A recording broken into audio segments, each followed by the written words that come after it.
what more can we say? England have once again gotten to a semi-final of an international competition. Personally, I think we are incredibly lucky. But Reese, what did you make of that game? I don't know how we do it. I don't know how we rely on these individual moments of quality to get us through games. It happened in the last round with Slovakia, the fantastic moment of just magic of beauty from Jude Bellingham. And it's happened in this game with Bukayo Saka. It's a great stroke from outside the area. But overall, I found myself getting more and more annoyed with this game as it went on. The amount of times that Harry Kane was the only player in the box. So we worked it out well out wide, and there was no options for us in the box. It was side to side and then backwards again.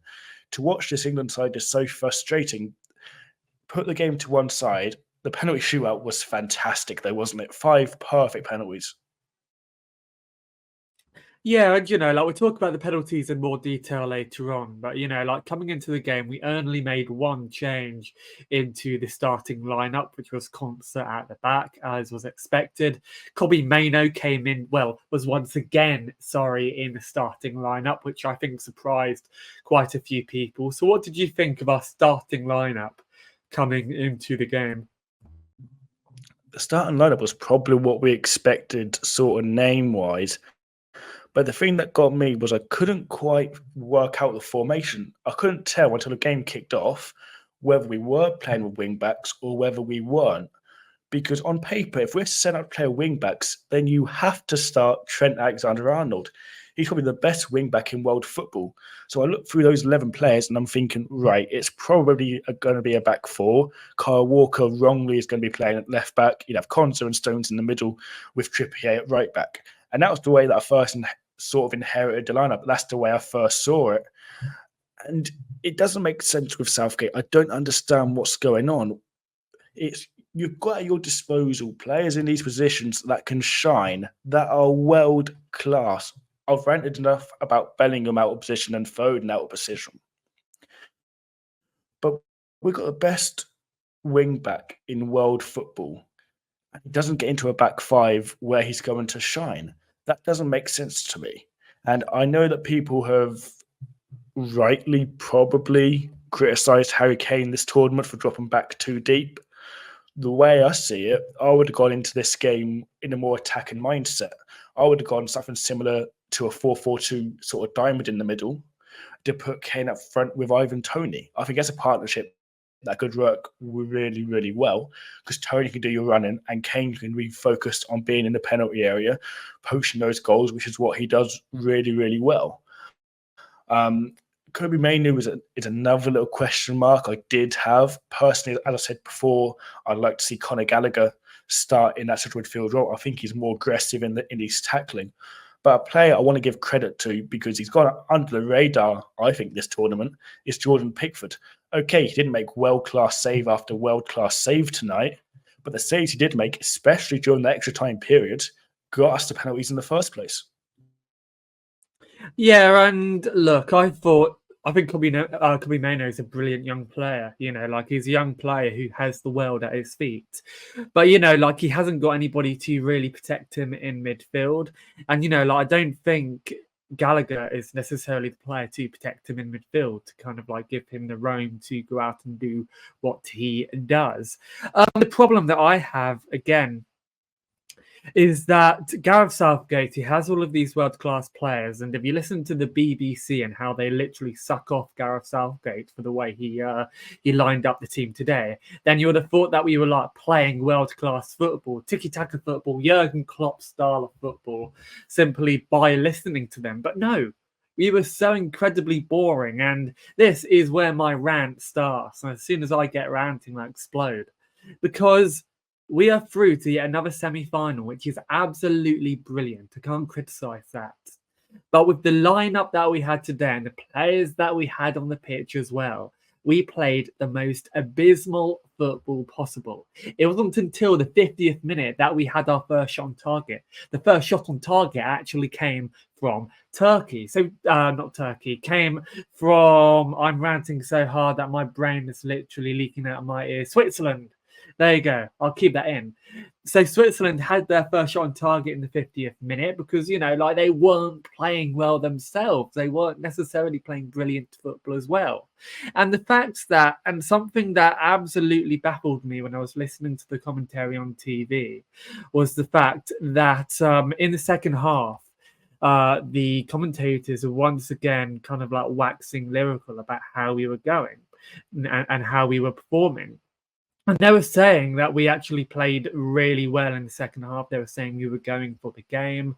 But I don't understand why it takes for us to concede and then equalise for us to realise that we can win the game. Like, what type of mentality is that? What is Gareth Southgate telling the boys in the dressing room where they have that mentality, where it only takes for them to get a kick up the backside, for them to really kick into gear and realise that, yeah, we have world-class players, we can win the game. So talk me down from the ledge, Reese. I'm absolutely ranting here. Yeah, what do you make of that? Well, the area I want to pick up on next actually is substitutions. I was screaming for Palmer and Eze to come on, and when do they come on? As soon as Switzerland take the lead. By that point, it's too late. We're already then on damage control and damage limitations. The momentum by that point has gone to Switzerland. If it weren't for the effort by Bukayo Saka, we're in a totally different conversation right now, because it would have been a really poor performance, and overall, it still really was a poor performance. The problem is from the outside in. If you're not an England fan watching this video, comment below, because a lot of noise from the outside has surfaced tonight about what Gareth Southgate has actually achieved with this England squad. And the one thing that I can never criticise the man for is unity. When he came in, there was a massive disconnect between England fans and the England national team. And the work in which he'd done to bring fans closer and to unite us is something that was needed, and he'd done a top job. And look, on paper, he's been the most successful manager, let's be honest, out of the last few. The problem is that we've always had with Southgate is the mentality. It's about the style of football. It's the way we set up. It's why do we wait for a catalyst before we start to play? I don't understand it. It's almost like we wait to be kicked before you sort of punch back.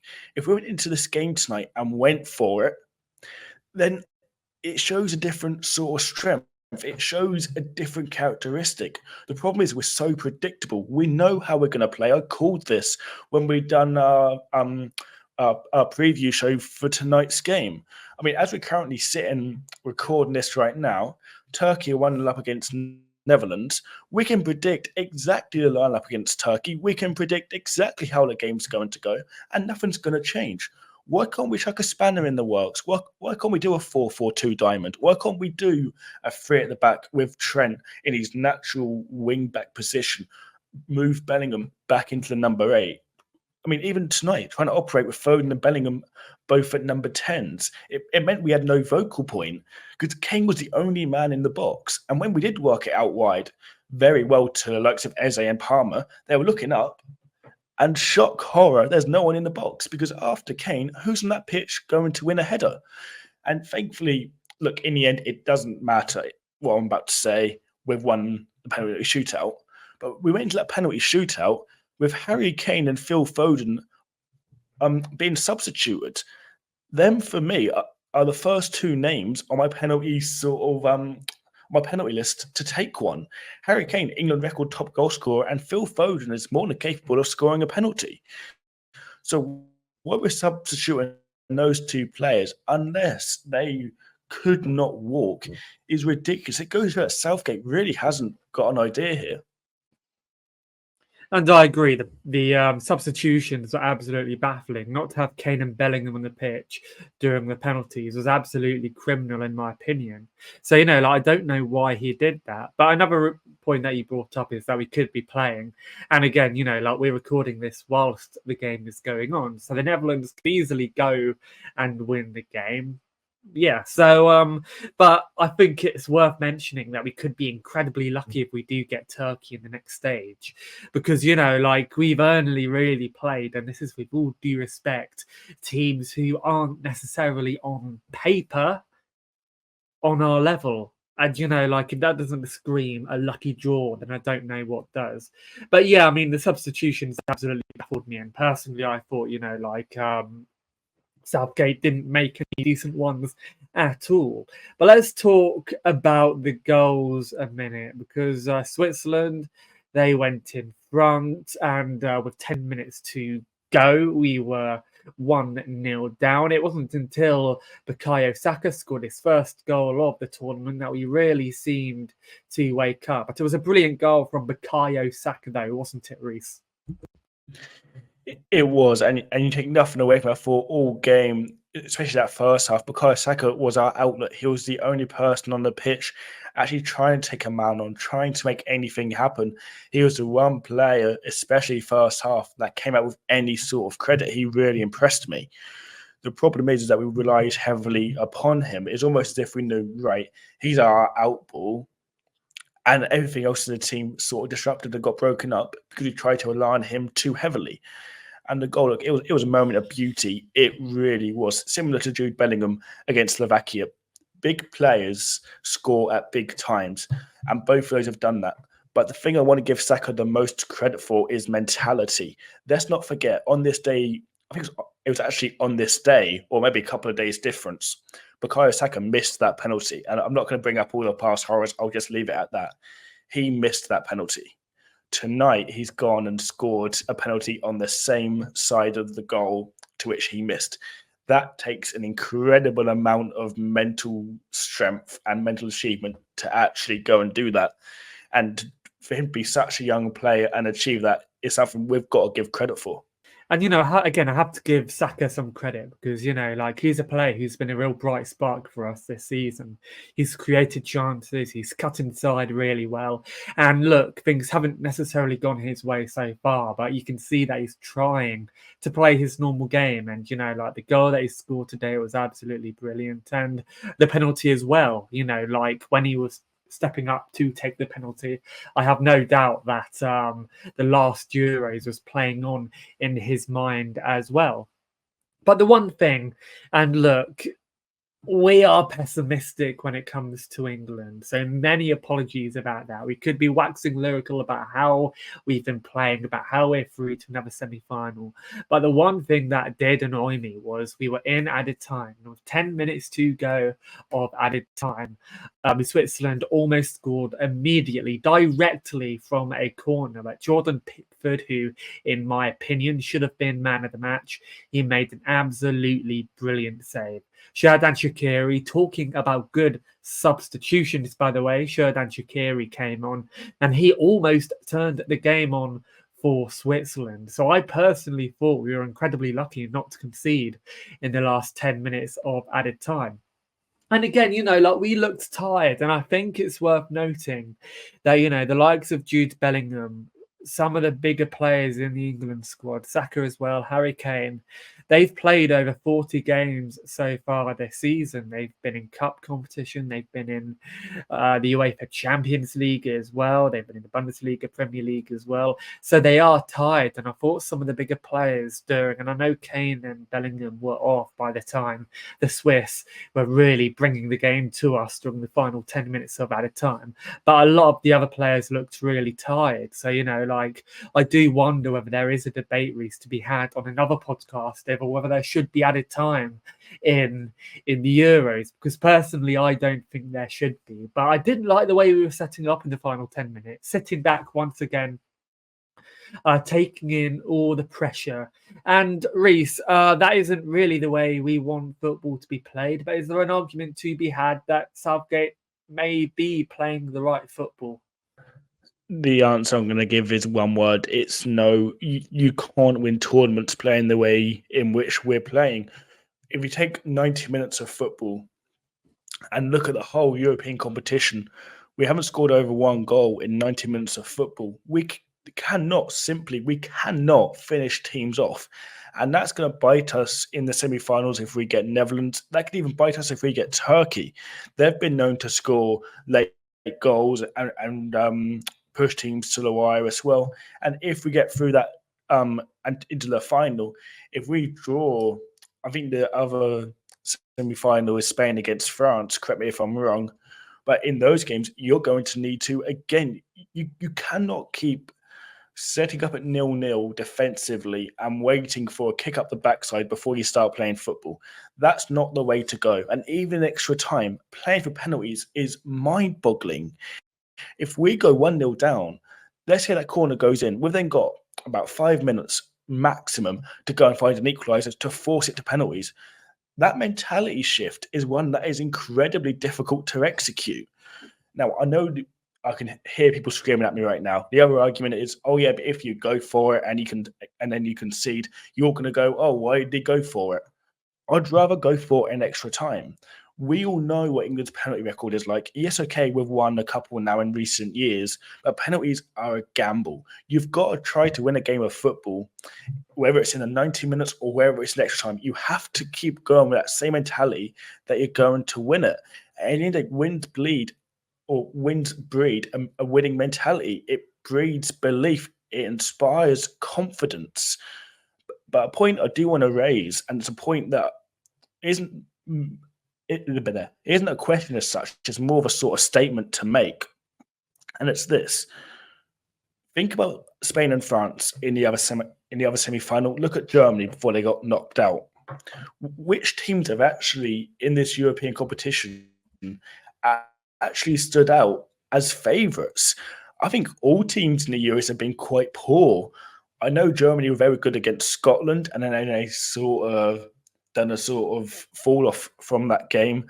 France haven't scored an open play goal this tournament, haven't also conceded one. They're a very boring side at the moment to watch. Obviously, Mbappe being nowhere near 100% is a massive loss for them. Spain are the same. They're not their usual sort of tiki-taka selves. They're more direct. So the question I want to ask is, which team has actually stood out in this tournament as a threat?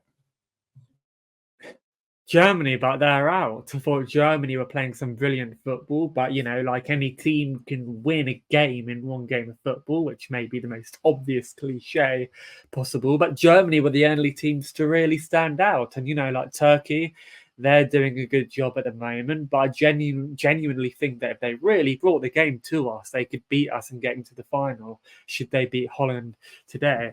But let's go on to the penalties as well, because obviously you all know how the game went. The game went to penalties. Jordan Pickford made an absolutely brilliant save from Manuel Akanji, who went right. There was absolutely no pace on the ball from Akanji. Bellingham, he made a brilliant penalty as well. Absolutely cool with this penalty as well. And Reece, this was the moment that I think we all had our heart in our mouths. Alexander-Arnold took the last penalty, which could have won us the game. Well, it did win us the game. Talk me through the penalty, because I thought he did a brilliant job. Yeah, it's fantastic. I thought all 5 of our penalties were fantastic. I thought every player stepped up, was confident, was assured. We took our time. We weren't rushed.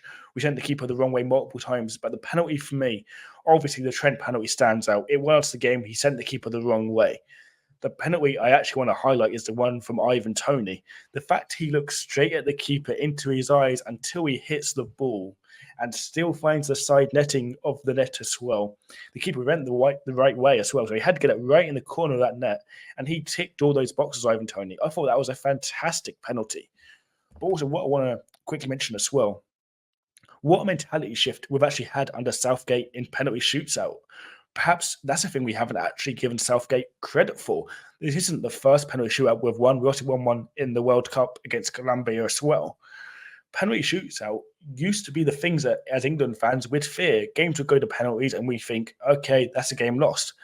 Now we're going into them. I'm thinking, we have half a chance here. Yeah, and look, I thought all of our penalties were absolutely brilliant. They were very calm, they were collected, and like it was the opposite to Switzerland, who like their penalties looked a bit lazy, in my opinion. So like we have to give them a lot of credit, because after this evening, I have confidence with our penalty takers. I have confidence with how we could do during penalty shootouts. So I'm just reading through the next of my notes, and the last note I have is BBC sucking Southgate's balls, which I think we mentioned earlier on, because again, you would have thought that we were playing like Barcelona by the way the BBC and Gary Lineker were talking about us. But yeah, on Wednesday evening, we play either Holland or Turkey. Turkey are winning as we are recording right now. If we get Reece to another final,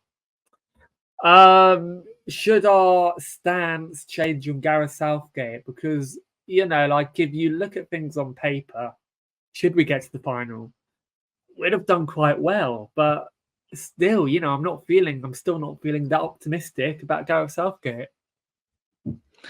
It is a really weird feeling on this whole England team at the Euros at this point, because if I had said to you before the tournament started, we'd be in a semi-final with a chance of playing Turkey in the semi-final, you'd have bit my hand off. You'd have said, of course, yes, please. You look at the group stage, the teams in which we played with respect, of course, the likes of Serbia, Denmark, and Slovenia, then drawing Slovakia and Switzerland, and getting through these tests, proving ourselves in these tests and in these challenges.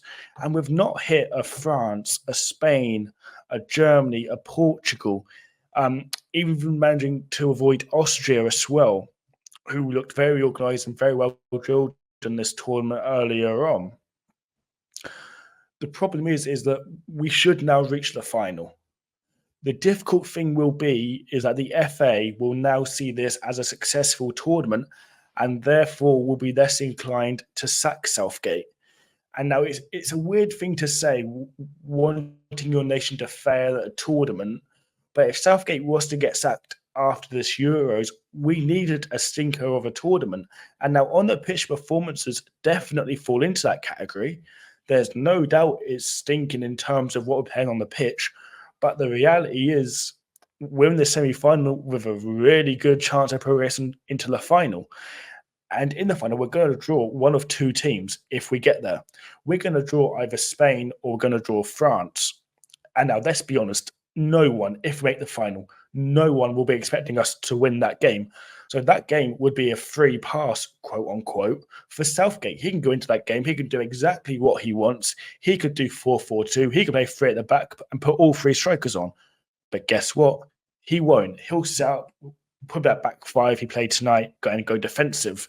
And that's the problem that I have with Southgate. It's the mentality. He will never just take the handbrake off and go for it. Because you look at the tournament as a whole, we've been extremely fortunate. We've been extremely lucky with a draw, and we're probably going to fluke our way to another final. Yeah, and again, I said this on the last episode that we should still sack Southgate even if we do win. I'm not sack him, but let him go.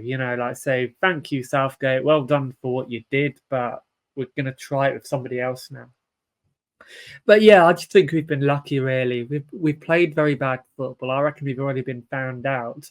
And, when we next record, it'll be interesting to see how we would have played as well. Because who knows? Maybe we could pull off a miracle and get into the finals once again. But again, I'm biting my tongue. Maybe that will happen. Maybe that won't. But anyway, thank you very much for watching this video. You can find us on YouTube, of course, at Glory Hunters. Simply type in Glory Hunters on the search bar. You can find me on X, I almost called it Twitter then, at OTB_Benjamin. And where can people find you, Reece? And real quickly, a 2-word answer for how you think we're going to perform in the next game. Extremely lackluster will be my answer. I'm thinking of another word in front of lackluster. Extremely came to mind first. We know how we're going to set up. I've already said that before. You refuse to call it Twitter. It will always be Twitter for me. I'm on Twitter at ReeceCurtis14. And you can also find us at Over the Bar on Twitter as well, where you can find us doing the Football League Weekly, which will be back in a couple of weeks. But anyway, we'll be back probably a little later next week. We will be back next week to review the game. So thank you very much for watching and see you all soon.